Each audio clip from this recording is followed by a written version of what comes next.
When we talk about guilt in narcissistic families, we have to be very clear about one thing right from the start. This isn't normal, healthy guilt. Healthy guilt shows up when we've actually done something wrong and our values are nudging us to repair it. What I'm describing here is something very different. This is guilt that is installed. It's intentional, it's repetitive, and it's designed to control. In narcissistic family systems, guilt becomes a hook, something that gets lodged deep inside you and can be pulled at any moment to bring you back into line. In these families, guilt isn't about teaching empathy or accountability, it's about obedience. It's about keeping the system stable at all costs, even if that stability comes at the expense of one person's mental health. Very early on, children learn that someone else's emotions are their responsibility. If a parent is upset, withdrawn, angry, or disappointed, the unspoken message is, "You caused this, and you need to fix it." Over time, that message sinks in so deeply that the child stops questioning it. Guilt becomes automatic, almost reflexive. And here's the really insidious part. The guilt is often triggered not by bad behavior, but by healthy behavior. Wanting privacy, independence, or boundaries, having your own opinions, feeling tired and saying no. These aren't moral failures, but in a narcissistic family, they're treated like betrayals. You're made to feel selfish, ungrateful, or cruel for doing things that are actually developmentally normal. That's how the guilt hook gets set, by pairing selfhood with shame. This kind of guilt also has a very confusing emotional quality. It feels heavy, urgent, and personal, even when you can't clearly explain what you did wrong. Many people grow up thinking, "I must have done something," even when there's no evidence. That's because the guilt was never about behavior in the first place. It was about keeping you emotionally available, compliant, and easy to manipulate. The guilt hook works because it bypasses logic and goes straight to fear of abandonment, rejection, or being seen as a bad person. Once that hook is in place, it doesn't need constant reinforcement. A sigh, a look, a silent treatment, or a reminder of everything I've done for you is enough to activate it. Suddenly you're explaining yourself, apologizing, or backing down, even as an adult. The family system doesn't have to chase you anymore. You police yourself. And that's the goal, control without having to ask for it. Understanding this is crucial because you can't heal something you think is your fault. When you recognize that this guilt was conditioned, not earned, you start to loosen its grip. And that moment of recognition is often the first real step toward freedom. Because guilt that was never yours to carry should never be the thing that runs your life. Once that guilt hook is set, it doesn't just sit there quietly. It gets reinforced, shaped, and strengthened over time, especially in childhood, when the brain is still learning what love and safety are supposed to feel like. In narcissistic families, guilt is not taught through direct lessons. It's taught through patterns, through repetition, through emotional consequences that teach a child very clearly what is allowed and what is dangerous. Love in these families is conditional, even if no one ever says that out loud. Affection, approval, warmth, and attention show up when the child is compliant, pleasing, or useful. The moment the child expresses anger, sadness, independence, or disagreement, that love gets pulled back. Maybe it's a cold shoulder, maybe it's disappointment. Maybe it's rage or humiliation. The child quickly learns to connect self-expression with loss, and guilt becomes the bridge between the two. If I just didn't do that, if I just tried harder, everything would be okay. Over time, children begin to scan the emotional environment constantly. They become hyper-aware of moods, tones, and facial expressions, not because they're intuitive by nature, but because their emotional safety depends on it. When a parent looks upset, the child assumes responsibility. Even neutral events are internalized as personal failures. This is how guilt becomes internalized, not as a thought, but as a feeling state that lives in the body. What's especially damaging is how normal developmental needs are reframed as moral flaws. Wanting space becomes selfishness. Needing reassurance becomes being too much. Having limits becomes being disrespectful. The child isn't just corrected, they're shamed, and shame deepens guilt, because now it's not about what you did, it's about who you are. That's when guilt becomes fused with identity. Another powerful conditioning tool is inconsistency. Some days, the child is praised for being helpful or mature beyond their years. Other days, the same behavior is ignored or criticized. This unpredictability keeps the child trying harder, blaming themselves when things go wrong. The message is always the same. If you feel bad, it's because you failed to meet the unspoken rules. And since the rules keep changing, guilt becomes constant. By the time these children grow up, guilt no longer needs an external trigger. It shows up when they rest, when they choose themselves, when they succeed, and even when they feel happy. They feel uneasy doing things that don't directly serve others. They apologize for existing. They question their right to say no. And none of this feels learned. It feels like truth. This is why simply telling yourself to stop feeling guilty never works. This guilt was trained into you long before you had words for it. But once you understand how it was conditioned, you can start to challenge it, not by being perfect, but by being honest about what was never fair to begin with. Because guilt that was learned in survival mode does not get to define who you are today. As that guilt conditioning takes hold, it doesn't happen in a vacuum. Narcissistic families organize themselves around emotional roles, and those roles quietly keep the guilt hook alive and well. You're not just a child or a family member, you're assigned a function. And once you step into that function, the pressure to stay there is enormous, because leaving it threatens the entire system. Some of you grew up as the so-called golden child. On the surface, that looks like privilege, but it comes with a heavy price. You're praised when you perform, when you succeed, when you make the family look good. But the moment you struggle, set limits, or show vulnerability, the approval disappears. Guilt becomes the leash that pulls you back into line after everything we've done for you, or you're supposed to be the strong one. Your role is to uphold the image, and guilt keeps you from stepping out of it. Others were cast as the scapegoat. If something goes wrong, it's on you. You become the emotional dumping ground for the family's frustration, anger, and disappointment. Guilt shows up as chronic self-blame. Even when you're mistreated, you wonder what you did to deserve it. And because you're told, explicitly or implicitly, that you're the problem, the idea of protecting yourself feels wrong.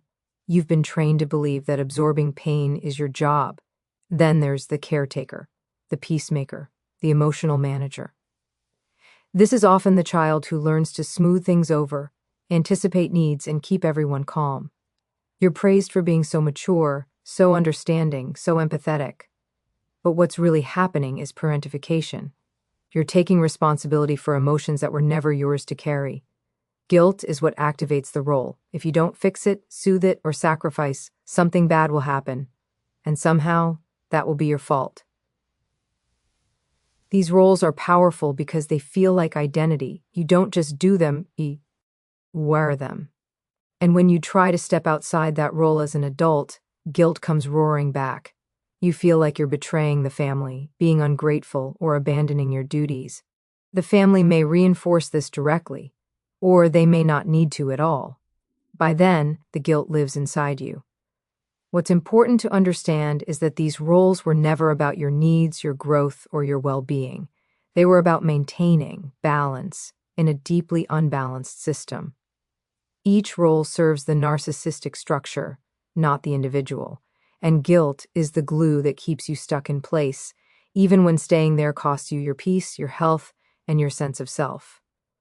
When you recognize the role you were assigned, something shifts. You start to see that the guilt you feel when you change, grow, or set boundaries isn't a sign you're doing something wrong. It's a sign the system is being challenged. And the moment you stop living out a role you never chose is the moment guilt loses its power.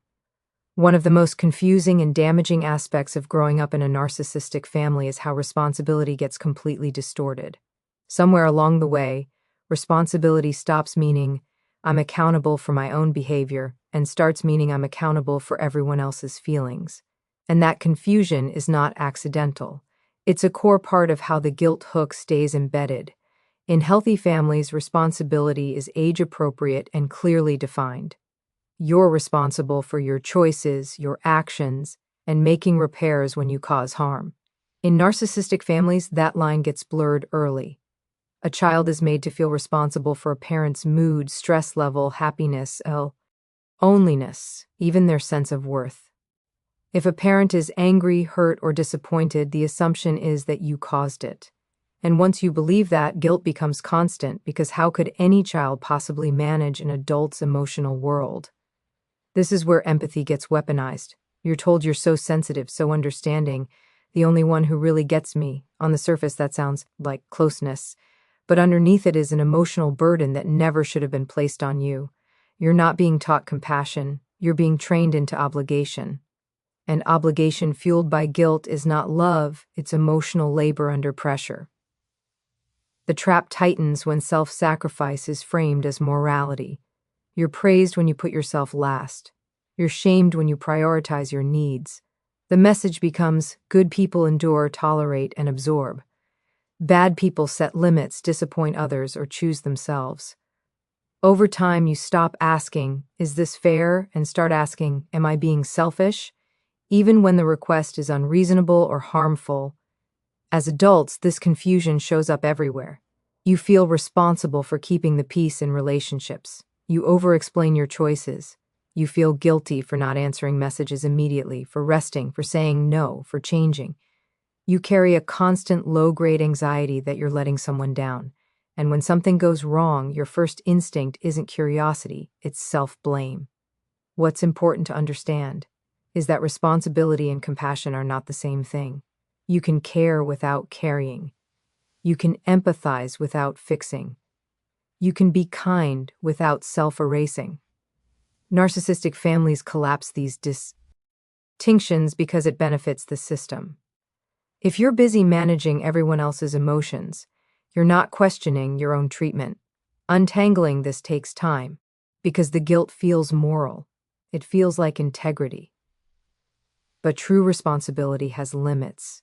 It ends where another person's autonomy begins.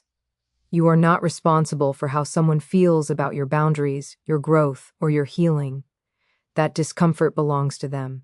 When you finally separate responsibility from guilt, something powerful happens. You stop living as an emotional caretaker for other people's unmet needs. And that's when you realize this simple truth. You were never meant to carry what was never yours to hold. By the time you reach adulthood, that guilt hook doesn't magically disappear. It travels with you. It shows up quietly, convincingly, and often in ways that feel like personality traits rather than trauma responses. Many people say, this is just how I am, without realizing how deeply conditioned this pattern really is. You might notice it in how hard it is to say no. Even when you have a valid reason, your body reacts first. Tight chest, racing thoughts, a need to justify yourself. You don't just decline a request. You explain, soften, apologize, and reassure. The guilt isn't about the request itself. It's about the fear of being seen as selfish, difficult, or unloving. That fear didn't start in adulthood. It was planted long ago. The guilt hook also shows up as overgiving. You anticipate needs before they're spoken. You step in to fix, rescue, or smooth things over, often at your own expense. And when you finally feel exhausted or resentful, you turn that anger inward. You wonder what's wrong with you, rather than questioning why so much is being asked of you.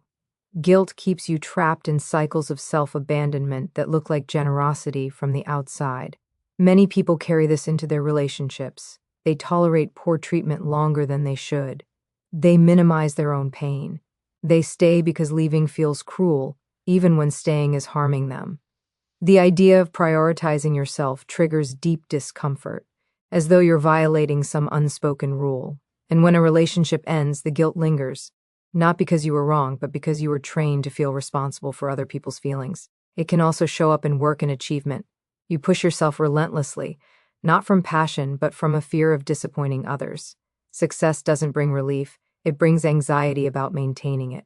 Rest feels undeserved. Praise feels temporary. There's always a sense that you haven't done enough, that you owe more, that you were one mistake away from letting everyone down. Even joy can trigger guilt. Feeling happy, relaxed, or fulfilled may come with an undercurrent of unease, as though something bad will happen if you let your guard down. This is what happens when guilt becomes internalized as a regulator of behavior. It keeps you alert, compliant, and self-monitoring, even when there's no threat. What's especially painful is how invisible this can be. From the outside, you look capable, kind, responsible. On the inside, you're exhausted. The guilt hook has convinced you that your worth comes from what you give, how much you endure, and how little you need. Recognizing these patterns is not about blame, it's about clarity. When you see how guilt has been shaping your choices, you begin to realize that many of your struggles aren't personal failures. They're learned adaptations to an environment where safety depended on self-sacrifice.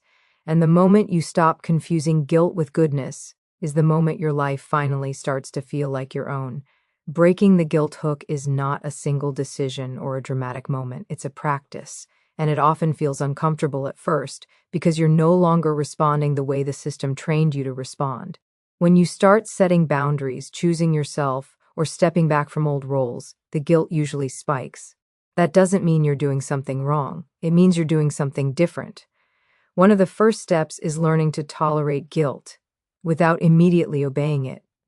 For so many people, guilt feels like an emergency signal. Act now, fix this, make it better.